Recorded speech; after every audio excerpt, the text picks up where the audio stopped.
안녕하십니까. 6월 14일 OBS 뉴스 오늘 전원책의 훈수로 출발해 보도록 하겠습니다. 전원책 변호사 자리했습니다. 어서 오십시오. 예, 안녕하세요. 오늘 나온 한국갤럽의 여론조사 결과 살펴보면서 이야기를 나눠보도록 하겠습니다. 윤석열 대통령의 직무수행 평가. 그러니까 2주 전보다요. 반등을 했다고 표현하더라고요. 21%포인트에서 이번 주는 26%포인트. 부정평가는 66%로 내려왔습니다. 일단 대통령실은 안도를 하고 있을 것 같아요. 어떻게 보셨어요? 글쎄, 안도를 하면 아주 참으로서 굉장히 뭐라고 할까, 좀 모자란다고 할까. 뭔가 하면요. 이게 21% 지난번에 바닥에 처박힌 것이 다시 3%포인트가 추락을 해서 정말 바닥에 처박힌 것이거든요. 그런데 이번에 5%포인트가 반등을 했는데 제가 보기엔 이건 거의 우리 왜 주식 그래프를 보면 기술적 반등이라 그러잖아요.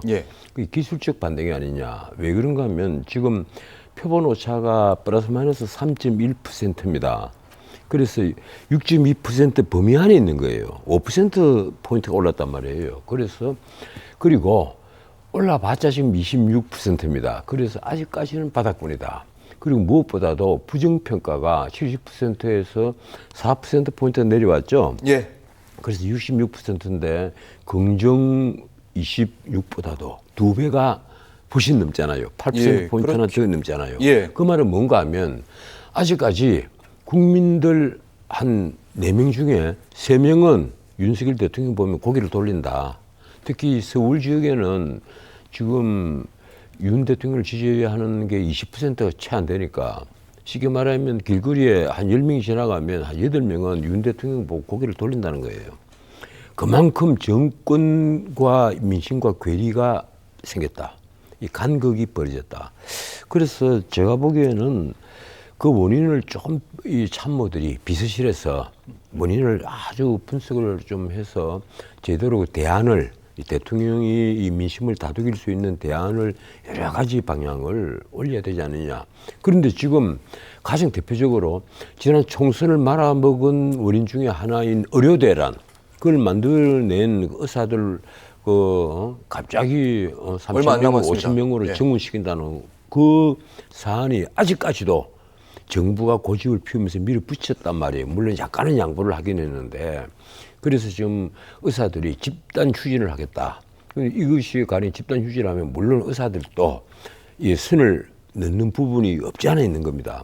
저는 양비론을 좀 비겁하게 내가 양비론을 얘기를 하는데, 어떻든 의사들이 그런 짓을 했다 손치더라도 이 국민들은 그 원성이 어디로 가겠어요? 결국은 권력을 잡은 쪽에서 왜 이렇게까지 하느냐?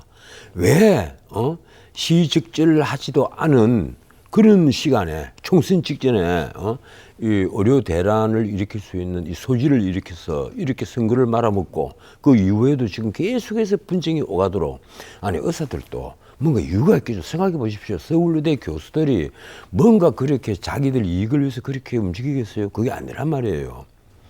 그게 자기들 개업하지 않고 이 대형 병원에서 이게 우리나라에서 대학 교수들이란 분들은요, 사실 엄청난 중노동에 시달리는 분들입니다. 사실은 영국이나 미국이나 있는 그 대학병원에 있는 의사들과는 차원이 달라요.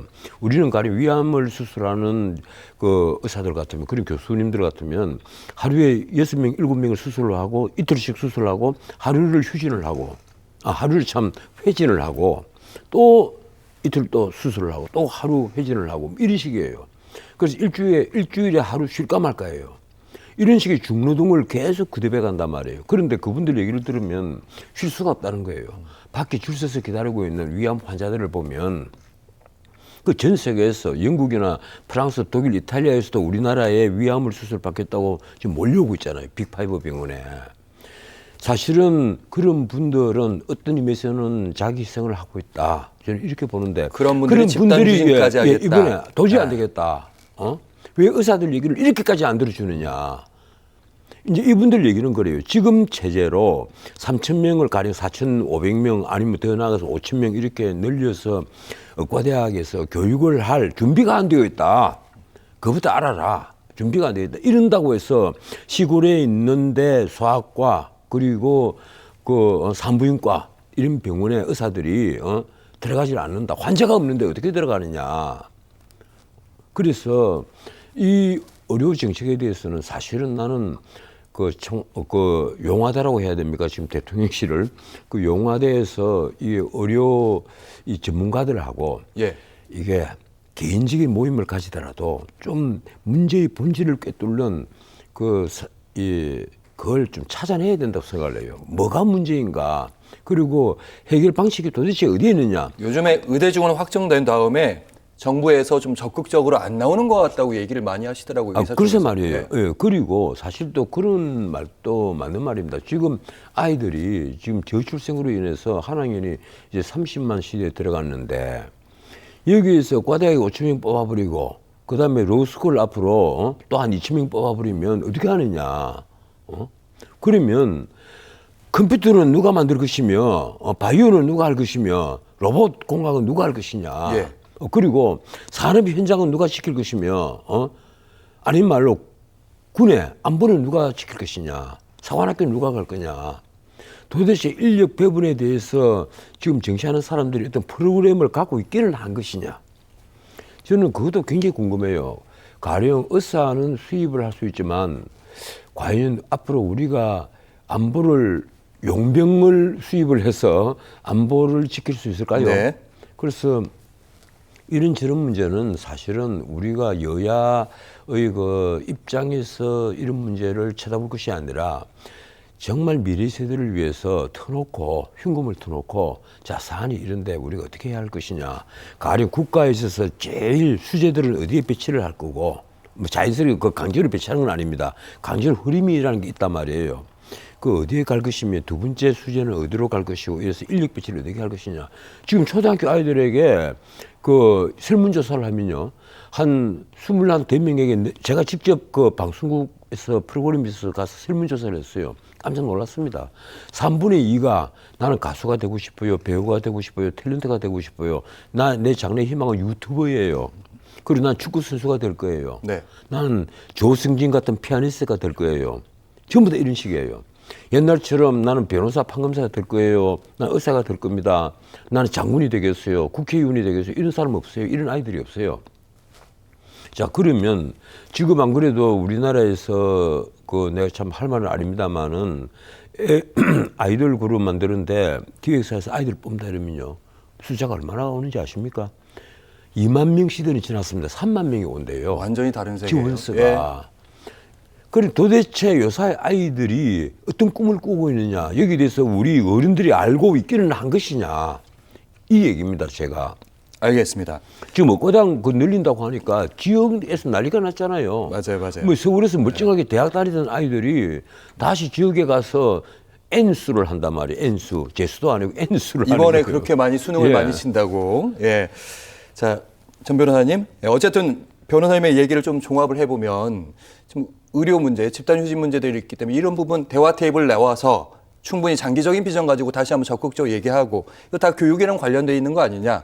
이런 말씀으로 제가 받아들이도록 하겠습니다. 윤 대통령의 왜 그 부정평가의 66% 원인이 뭐냐. 역시 경제, 민생, 물가예요. 첫 번째는. 두 번째는 독선적이다. 통하지 않는다는 거예요. 그래서 아까 내가 드린 말씀은 국민들에게 소통하는 모습을 보여달라. 예. 가령 대통령이 어디 나가서 뭐 맥주 파티하라는 게 아닙니다. 그 용화대 참모들부터 일제히 쏟아져 나가가지고 도대체 이 의료대란의 원인이 어디 있으며 이 해결 방안이 무엇인가. 청년들 지금 실업률이 왜 이렇게 해결이 되지 않으면 왜 우리 일자리가 10몇만 개씩 줄어들고 있는가.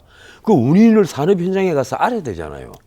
알고 거기에 대한 대책을 수립을 하고 노력하는 모습을 보이면 지지도가 올라가죠. 아하. 예, 올라갑니다. 알겠습니다. 지금까지는 이제 전 변호사님께 발언하실 수 있는 충분한 기회를 예, 드렸으니까 미안합니다. 예. 이제부터 제가 제가 가는 대로 한번 같이 가보시죠. 예. 두 번째 질문 바로 이겁니다. 저희가 여론조사를 좀 공개하면서 앞으로 이제 대통령실 입장에서 여론이 좀 반등하고 화색이 좀 돌아야 되니까요.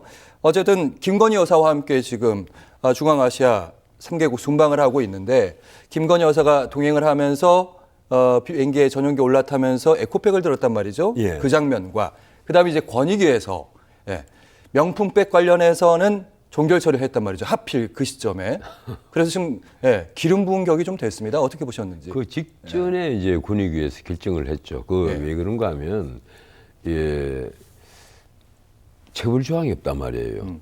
이 공직자의 부인이 그런 걸 받았다고 해서 처벌 조항이 없으니까 그래서 이제 쉽게 말하면 일종의 무혐의 결정 비슷한 걸 내린 것인데 그게 이제 국민들이 눈높이가 맞지 않는 거예요. 국민들은 뭔가 하면 대통령 부인이 일단 만나자고 계속 저런 사람을 만나가지고 파우치 300만 원짜리도 받고 술도 받고 뭐 이상한 책 쓴 거 그것도 받고 했다.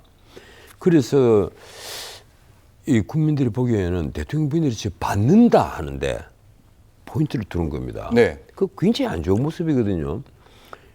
가령 정상적인 그 모습이라면 그런 걸 왜 갖고 왔느냐 들고 가시라. 그리고 나를 만나려고 한 목적은 무엇이냐. 가령 그 민원이 있다면 그 얘기를만 하고 돌아가시라. 예. 이렇게 했을 텐데 그 파우치를 하고 이런 거 갖고 오지 마세요 하면서 일단은 받아들인 거예요. 왜냐하면 뭐 면박을 주는 모습이 좀 싫어서 아마 그랬을 수도 있어요. 마음이 여린 분이니까. 네. 그래서 그걸 일종의 대통령 기록물로 집어넣어 버리는데 사실 그게 대통령 기록물은 아니죠. 대통령 왜 그런가 하면 뭐 어떤 외교 관계로 받은 그런 물건 같으면 대통령 기록물이 되겠지만 이건 부정하게 받은 물품인데 대통령 기록물이 될 일은 없단 말이에요.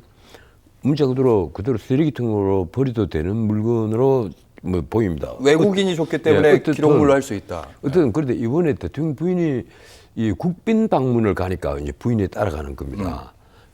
우리 외교부에서 늘 프로그래밍 하는 게 대통령 가는데 이왕이면 국빈 방문을 자꾸 고집을 한단 말이에요. 이번에 이제 가는 중앙아시아 3개국 방문이 이게 하나의 그룹핑의 대상이거든요.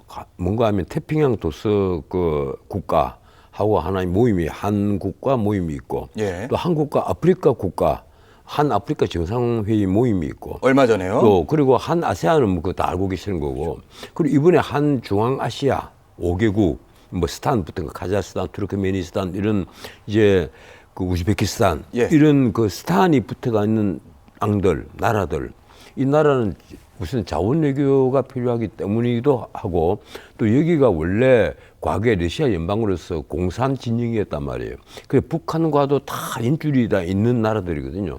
그래서 이런 나라들에게 우리가 외교의 폭을 확 넓힘으로써 앞으로 이제 북한과 외교 진정에 있어서 아주 우위에 있을 수가 있으니까 그래서 한 중앙아시아 앞으로 5개국 회의도 내년부터 열겠다. 난 그래서 다 좋은데 그런 걸 이제 국빈 방문을 고집을 해서 이번에 3개국 다 국빈 방문을 합니다. 이러니까 대통령 부인이 가시는 건데 근데 딱 비행기 트랩을 올라가는데 에코백을 들었어요. 명품백밖에 생각이 나지 않잖아요. 그 장면이. 에코백을 다들 아실 텐데 그러니까 야당이 또 그걸 가지고 저런다고 파우치가 감춰지느냐 이런 식의 논평을 내놨단 말이에요. 그런데 나는 이런 때는 야당도 이제 좀 제발 저는 외교 국빈 방문을 나가는데 굳이 그걸 에코백을 왜 들으냐는 식으로 마치 명박성 논평을 하는 것은 좀 이게 지나친 거 아니냐. 저 같은 사람은 이 흔히 양비론에 참 쓰기 쉬운데 야당도 이번에 좀 지나쳤다. 이왕 일하러 나가는 건데. 그래서 말이에요. 일단 그리고 과거의 예를 보면 나는 김대중 대통령이나 그리고 YS 대통령 때 보면 뭐 이런 일로 가지고 절대 외교 나가시고 하는데 설령 우리가 좀 제야에서 시부되는 부분이 있었거든요. 가령 김대중 대통령은 계시고 이후 여사만 미국으로 가신 적이 있었습니다. 전 변호사님 더 가시면 안 됩니다. 왜냐하면 저희가 여론조사 쭉 윤 대통령의 지지율 관련된 얘기도 중요하지만 지금 국민들 입장에서 가장 답답한 것 중에 하나가 국회가 공전되고 있단 말이죠. 반쪽 국회라고 표현도 하고 11개 상임위원장 민주당 가져갔고 이제 7개 안 가져가면 우리가 가져가겠다. 그랬더니 이제 이번 주에 다 가져가나 싶었는데 지금 보니까 한 주 미룬 것 같아요. 다음 주에 7개 상임위원장 과연 국민의힘이 들어올 것인지. 그 한 주 미룬 것이 그 민주당이 미룬 게 아니고 우원식 의장이 지금 미룬 거죠. 예. 뭐 안 된다 이래가지고 이제 미루는 형국을 그 만들었는데 이게 딱 핵심은 이겁니다. 어느 쪽이 국민도 드려야 하지 않는 오만한 권력인가? 우리 국민이요. 역사적으로 쭉 각종 선거들 결과를 쭉 보면 결국은 오만해 보이는 정권에게 철퇴를 내렸습니다. 그래서 이번에 역시 나는 이것이 하나의 관전 포인트인 것 같아요. 아니 국민이 보기에 상임위를 독식을 하고 그리고 특히 법사위원장을 끝까지 고집을 피우면서 정청래 의원을 법사위원장으로 만들고 예. 그래서 특검 전국을 지금 몰아붙이고 있는 민주당이 오만한 권력인가? 아니면 최상병 특검을 끝까지 이제 거부를 해버린 윤석열 정권 그리고 국민의힘이 오만한 권력인가? 국민이 보기에는 어느 쪽이 오만한 권력이겠는가? 나는 이번 갤럽 여론조사에서 보면 국민의힘 지지도가 민주당을 3%입니까? 3%포인트입니까? 이겼어요. 네, 맞습니다. 그래서 민주당이 30대 27. 민주당이 사상 최저로 내려왔단 말이에요. 27%죠. 그 민주당이 지금 윤석열 정권 출범 이후에는 지금 물론 작년 7월 달인가에 그 27%를 기록한 적은 있는데 이번에도 역시 사상 최저입니다.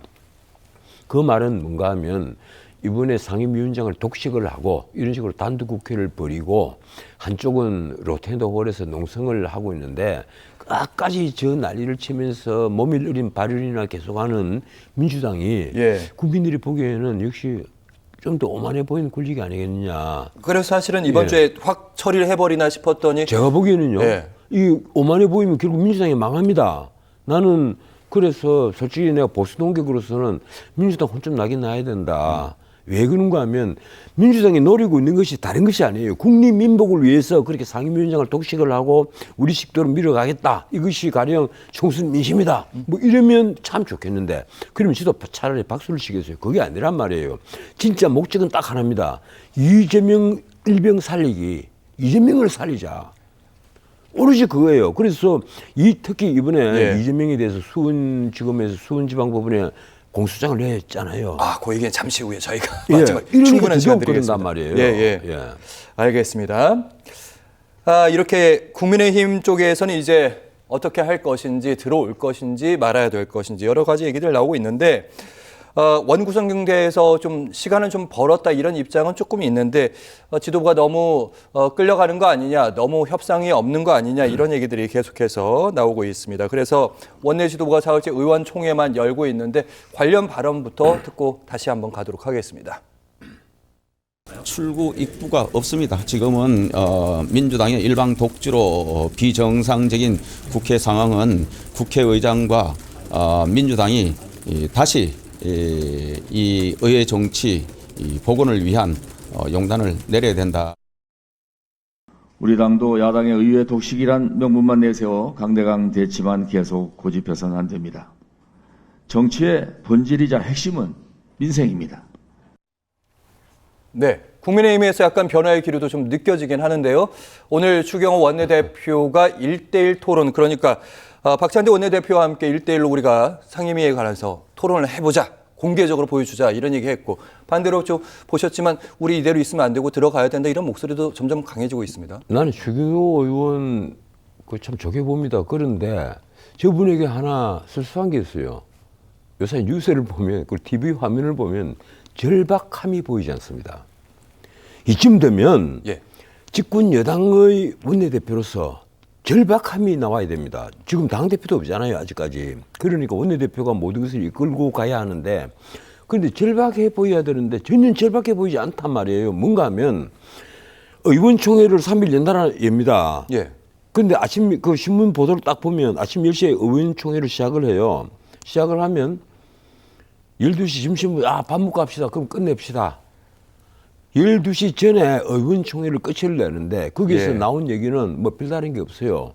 그러니까 의원총회 마지막 날 이 신문 보도를 보니까 108명 중에 한 절반 가까이 남아있더라.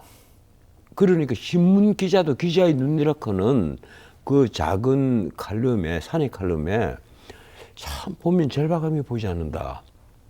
아니, 지켜보는 TV 뉴스를 보는 제가 보기에 절박함이 보이지 않는데 현장 취재를 하고 있는 기자들에게는 더 하겠죠. 더 절박함이 안 보이겠죠. 그러면 이제 추경 원내대표가 이렇게 얘기할 게 아니라 딱 하얀 띠 메고 질끈 메고 의원들 함께 가서 사수 이렇게. 아니, 나경원 의원이 그런 얘기를 했다는 거 아니에요. 첫날 의원총회를 할 때, 야, 이거 우리 제대로 좀 싸우자.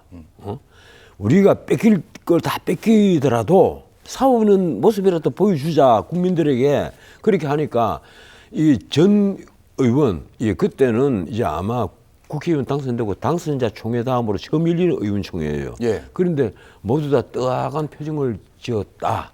그게 신문 기사의 내용입니다. 내가 보고 정말 황당했어요. 야, 이거 국민의힘은 아직까지는 웰빙 정당, 책상 물림들, 그리고 이 들판에 있는 풀같이 잡초 근성은 전혀 없고 온실 속의 화초 같은 아주 보호받은, 보호받으면서 잘 가꾸어진 꽃, 그런 것이 아니냐. 쉽게 말하면 부잣집에서 태어나서 공부 잘하는 우등생으로 그래서 판검사나 하다가 아니면 장차관이나 하다가 어쩌다가 국회의원이 된 그런 케이스들. 이 친구들이 도대체 민생을 어떻게 알 것이며 도대체 우리 중산층 이하의 비극적 현장을 한 번이라도 보기나 했느냐. 현장을 보라고 하면 재래시장 가서 어묵이나 집어먹고 그리고 지하철 타고 지하철 뭐 요금은 의뢰의 카드로가 다 계산이 되니까 난 요금 얼마인지 몰라요. 이런 소리나 해야 되고 그렇단 말이에요. 그래서 그리고 이러니까 결과가 어떻게 나옵니까? 그나마 마트에 자주 다니셨다는 윤석열 대통령이 대파 875원짜리 뭉치를 들고 참 합리적인 가격 아니냐 이런 말씀을 하시게 되는 거예요. 평소부터 현장에 그 밀착한 그러한 그 정책을 만들고 예. 하는 모습을 국민의힘 의원들이 보였다면 가령 대통령이 이게 얼마 안 되는 그 얇은 이 대파 뭉치를 들고 이 875원 합리적이다 이랬을 때도 사람들이 그냥 넘겼을 수가 있습니다. 그래서 정치인들에게는 무엇 중요한 게 일단 말로만 하지 말고 실체를 알아야 된다. 실체적 진실이 뭔지를 알고 거기에 맞는 정책을 만드는 것이 미래 세대를 위한 하나의 길을 만드는 것이다. 이 정치가 뭡니까? 미래 세대를 위한 프로그래밍 하는 거잖아요.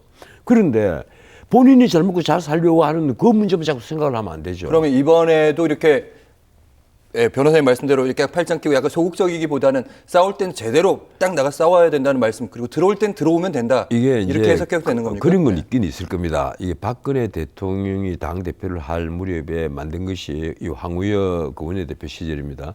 국회 선진화법이거든요. 이게 잘못하면 이 재판받고, 지금 현재도 재판받고 있어요. 국회의원들이 남부법원에 아마 나경원 의원부터 시작해서 많은 국회의원들이 그 끌려가서 여전히 진행 중입니다. 맞습니다. 뭐 재판을 받는단 말이에요. 이러니까 황당하죠. 이 국회 선진화법을 만들어 놓으니까 이제 이런 일이 생기는데 국민의 전신 주도로 전과자 아니라 전과자 할배가 되더라도 싸울 때는 싸우는 모습을 보여줘야죠. 그런데 이건 너무하잖아요. 너무 맹탕이잖아요. 알겠습니다. 이는 이제 또 저희가 집중적으로 해보도록 하겠습니다. 이번에는 이제 이재명 대표 얘기도 해보도록 할 텐데 대북 송금 관련해서 이화영 경기도 평화부지사에게 1심에서 9년 6개월 실형이 선고가 됐습니다. 상당히 중형인데 예상대로 이제 검찰은 기소를 했습니다. 이 신준우 부장판사에게 그 사건이 딱 배당이 돼버렸어요. 이게 참 묘한 게요. 수원지법 11부의 부장판사인데 근데 나는 요사이 이제 법정에 거의 많이 들어가지 않기 때문에 잘 모릅니다만은 요사이 그 판사들 중에서도 특히 서울 외곽에 있는 판사들이 굉장히 강직한 성격이 많은 것 같아요. 이 실제 변호사들이 그런 얘기를 많이 해요. 저에게 와서 하는 얘기가 수원하고 서울하고 분위기가 다르죠. 이런 분들이 많아요. 그런데 어떻든 아마 이재명 그 대표는 충격을 받았을 겁니다. 왜 그런가 하면 이화영 판결문이 딱 나오자 그 판결문에 이재명이라는 이름이 뭐 24번인가 5번이 적혀 있다는 거 아니에요? 네, 104번이라는 얘기도 있고요. 전체에 적혀가 있는 게 아마 그럴 겁니다. 사안별로 적혀가 있는 게 그런데 그게 전부 다 증거가 된단 말이에요. 가장 중요한 증거예요. 쉽게 말하면 이재명의 제3자 뇌물죄, 제3자 뇌물수수 그게 이제 특정문제 가중처벌법상 뇌물죄, 관로하고 제3자 뇌물수수, 관로 닫고 이런데 그게 무기징역까지 가능합니다. 그런데 여기에 대해서는 증거가 이미 이화영 판결문에 다 있단 말이에요. 이화영 판결은 바로 이 사건을 지금 맡고 있는 신진우 부장판사가 예. 그 부가 11부가 심리를 해왔거든요. 이러니까 우선은 이 재판이 질질 끌지를 않습니다. 아마 이 준비길에 이재명 측 변호사가 이미 7명이나 선임이 됐잖아요. 네. 그중에는 뭐 이 고검장 출신들도 많고 이런데 이분들이 여러 증인들도 신청하고 어떤 건 증거 부인하고 막 이러겠죠. 그러면 이제 길어질 수 있죠, 재판이. 하지만 그래봤자 별 소용이 없는 것이 재판부가 인정을 하고 있는 증거들 그것이 앞에 이화영 재판에 이미 다 있단 말이에요. 네. 그러다가 이번에 또 공동 피고인이 이화영도 공동 피고인입니다. 그러니까 공동 정범으로 돼 있더라고요. 예, 김성태도 공동 피고인이고. 변호사님, 제가 예. 이 질문하면 화내시면 안 됩니다. 예. 그러니까 이화영 지사에게 중형을 내리는 선고를 한 판결이란 말이죠. 이 판사가 중형도 아닙니다. 9년 6월이 왜 중형입니까? 일반적으로 분류할 때 한 10년에 이거요, 가까운. 만약에 과거 군사정권 같았으면요. 어쩌면 무기징역 다 쓴 것으로 사안이에요. 정 변호사님, 예. 제 질문의 취지는 이렇습니다. 그러니까 1심에서 자신이 내린 판결을 만약에 이제 이재명 지사가 이재명 대표 것까지 하게 되면 자신이 내린 판결을 자칫하면 또 부정해야 될 수도 있는 거거든요. 그 판결에서. 예. 아니면 어쨌든 예단을 갖고 판결을 내릴 수도 있는 거 아니냐 이런 반론들이 있습니다. 예. 아니요. 예단이라는 것은 우리가 기록을 보지 않고 증거를 확인하기 전에 미리 제가 범인 아니겠느냐, 제 뭐 관상본에 제 범죄인 상이구만 이런 것을 예단이라고 합니다. 예. 이 신진우 부장판사의 재판부가 합의 11부가 이화영 재판을 할 때 정말 치열하게 재판했잖아요. 2년 동안 치열하게 했단 말이에요. 온갖 증인 다 동원하고 그리고 심지어 재판부 기피 신청해갖고 75일간이나 재판부가 재판을 하지도 못하도록 만들 정도로 그렇게 재판을 치열하게 했거든요. 그러니까 기록을 다 꼼꼼하게 살펴본 셈입니다. 거기 증인들도 수많이 나왔고 그리고 지금까지 예컨대 이게 이재명에게 이화영이 보고를 했느냐 안 했느냐 그리고 예. 김성태가 중국 그 선양 현장에서 이 술자리에서 이화영이 전화를 걸어서 넘겨줬다. 그래서 김성태와 이재명이 통화를 했다. 2번인가 했다. 예, 근데 그걸 예. 이재명은 난 그걸 기억하지 못합니다. 술 먹고 하는 전화라서 기억 못합니다. 하지만은 그런 것이 말이 안 되는 게요. 김성태를 몰랐다는 자체가 왜 말이 안 되는가 하면 김성태, 이재명 두 분 모두 다 모친상을 당했는데 그때마다 경기도는 비서실장까지 보내가지고 조문을 했고 그리고 이쪽에는 부사장 방용철입니까? 까지 보내서 부회장입니까? 부사장입니까? 지금 구속 기소대가 있어요. 예. 이 방용철까지 보내갖고 100만 원 조의금을 내면서 그때 이재명이가 정말 그 김성태 회장님 잘 알고 있다. 앞으로 가까운 시일 안에 자리 만들어서 또 만나자. 이런 얘기까지 했다는 것까지 법정에서 다 현출이 됐단 말이에요. 그걸 봤을 때는 두 사람이 밀접할 그럼요. 가능성이 높다. 그럼요. 그리고 예. 일단 또 하나 증거가 뭔가 하면 상방울 그룹하고 또 상방울과 유사한 조폭 출신 KH그룹 한때 하얏트 호텔까지 먹었던 그 KH 조폭 그룹까지 동원이 돼 가지고 임직원들이 동원이 돼서 엄청난 돈을 이 대통령 후보 그 경선을 할 때 그리고 또 지난 도지사 선거할 때 이렇게 정치 자금으로 쪼개기 후원을 했단 말이에요. 그걸 당사자들이 잘 알지도 못하는데 쪼개기 후원을 하겠어요. 정 변호사님, 그러니까 검찰은 저희가 시간이 다 확실한 돼가고 증거를 다 있습니다. 갖고 네. 있습니다. 이러니까 이 사안은요, 이 재판부가 보는 그리고 검찰이 보는 시각은 내가 보기에는 똑같다는 생각이에요. 그 뭔가 하면 대북 송금 800만 달러의 최대 수혜자는 이재명이다. 딴 사람이 아니다. 그 이화영이도 아니고 이재명이다. 네. 결국은 그래서 가령 이화영이 징역 9년 6월을 받았으면 이재명은 그보다 낮게 처벌받을 가능성이 거의 없다고 봐요. 이러니까 이번에 추가 기소가 되면서 이재명 대표가 이 회의도 취소를 하고 난리가 나버린 거죠. 큰일 났다. 서울 재판은 서울에서 그 월요일, 화요일, 그리고 금요일 하고 있는 네. 합의 33부, 그리고 합의 34부 재판은 지금까지 끌 수 있는 대로 끌어왔는데 이번 수원 재판은 잘 끌지도 못할 것이다. 뭔가 하면 이화영 재판에서 이미 다 법정에 hin출이 다 돼 있단 말이에요. 이러니까 그걸 알겠습니다. 증거로 채택을 해버리면 재판부는 재판하기 아주 쉬운 거예요. 예. 내가 보기로는요, 이거 1심 판결 나오는데 6개월 안 걸립니다. 짧게 끝낼 수 있다. 예. 6개월 안에 반드시 1심 선고 나옵니다. 알겠습니다. 제가 보기엔 그렇습니다. 사실은 여권 내에서도 이런 분석들도 사실이 있습니다. 이번 판결까지 이번 재판까지 하면 4개의 재판이 있는 거잖아요. 예. 그러다 보면 너무 이재명 대표 1인에게 검찰이 너무 가혹한 거 아니냐. 홍준표 무슨 말이에요? 그거는 알겠습니다. 말이 안 되는 알겠습니다. 얘기입니다. 이 얘기를 저희가 반론은 다음에 다시 한번 듣도록 하겠습니다. 그건 정말 말이 안 되는 알겠습니다. 얘기예요. 알겠습니다. 홍준표 대표도 과거에 그런 얘기를 했잖아요. 이건 검찰로서는 너무너무 쉬운 사건이다. 야, 이놈들아 이걸 갖고 뭐 이렇게 질 거느냐 수사를 하는데 알겠습니다. 이런 말까지 한 적이 있잖아요. 알겠습니다. 자, 오늘도 따뜻하고 많이 따끔했던 훈수, 전원책의 훈수와 함께했습니다. 말씀 잘 들었으면 고맙습니다. 예, 고맙습니다.